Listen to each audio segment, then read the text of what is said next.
We don't know. Nobody knows. The affirmative team doesn't even know. And that's exactly what you want to do. Put a reasonable doubt in the judge's mind that their plan will not work. And you can even, what? Yes, he's a professor. And you can even tell the judge that. Judge, if we prove to you today that you don't know, vote negative. And I think the affirmative team will agree with that because they don't want the judge voting for their plan if the judge doesn't know. They don't want to vote for their plan if they don't know. Heck, they don't even want to run the 1AC if they don't know. So that's one of the kill shots against squirrel cases. Squirrel case X, meet Richard F. Elmore. and I loved using that.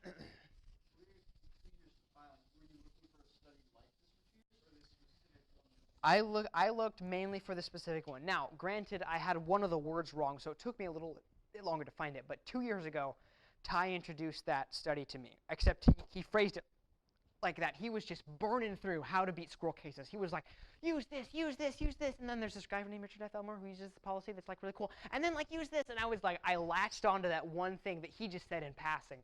And I found it like a year and a half later, and I used it. And it wasn't like, perfect, but it helped a lot of squirrel rounds, yeah. Would you mind giving me your email so I can get this?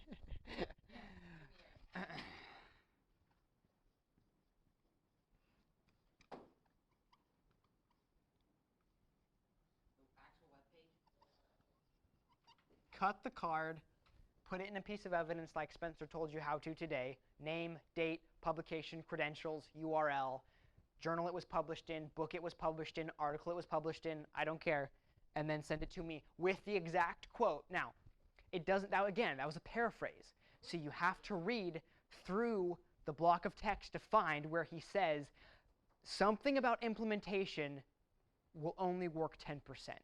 Something like... What? Yeah. Yeah.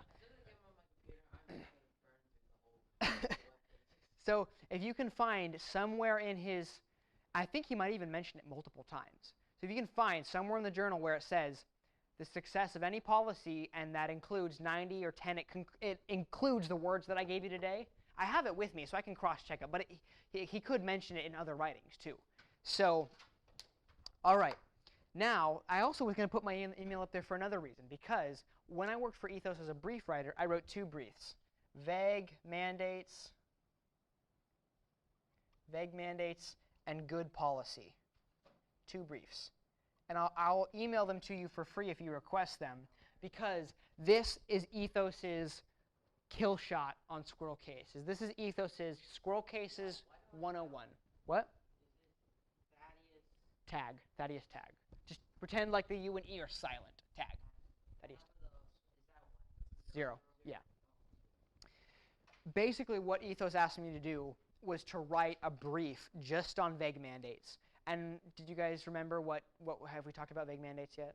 Okay. So you remember what mandates are, right? They're the thing in the plan. Well, a lot of times people will be like, so our mandate is to increase funding to FEMA, the federal whatever it is, to help people.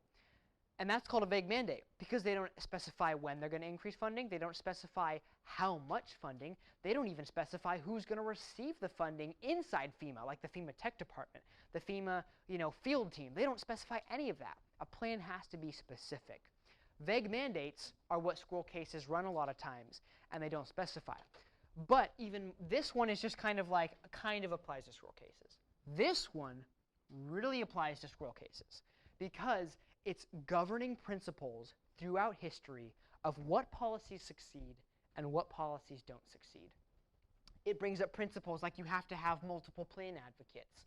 You need to have multiple legislators, PhDs, real-world advocates, and businessmen promote your plan if it's going to succeed.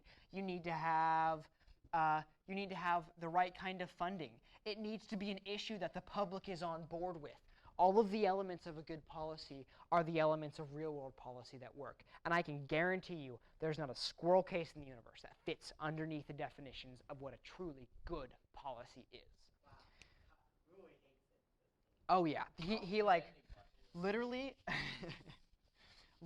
yeah, see, like, when you do speeches and stuff, you learn, like, the ending, like I told you guys this, like the ending of your speech should be like punching your person in the face.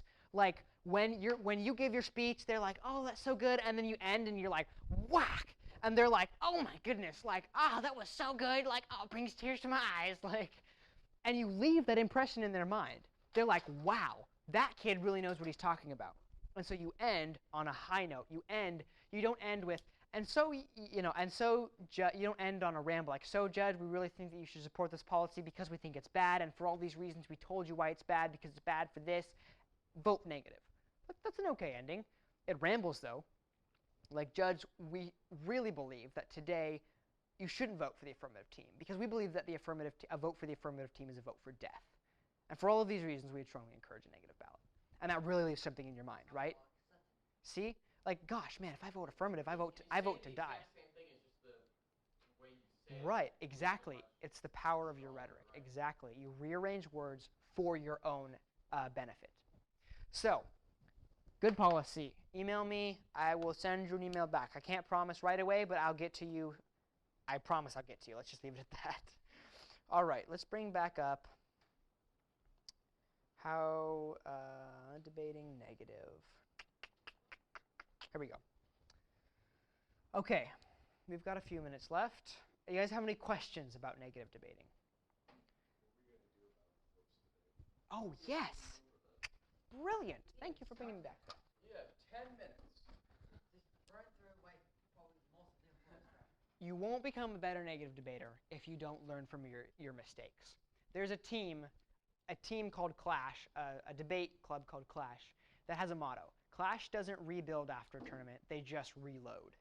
Isn't that really cool? That makes them seem like they're the coolest, most... They seem like robots. Well, they seem really cool. And I guess you could say they're like debate robots. Like a robot performs perfectly with no altercations. It just does the job it's supposed to do to the T, right? So I guess you could say that. You have to learn. How do you learn from rounds that you lose? You narrow down why you lost. You read the ballot. And then you change so that you won't ever lose that way again. Will you lose that way again? Yes, every debater does. But at least you can resolve in your mind that you'll never lose that way again. You can have the confidence and the mental state that you're going to own it next time you go. Find help.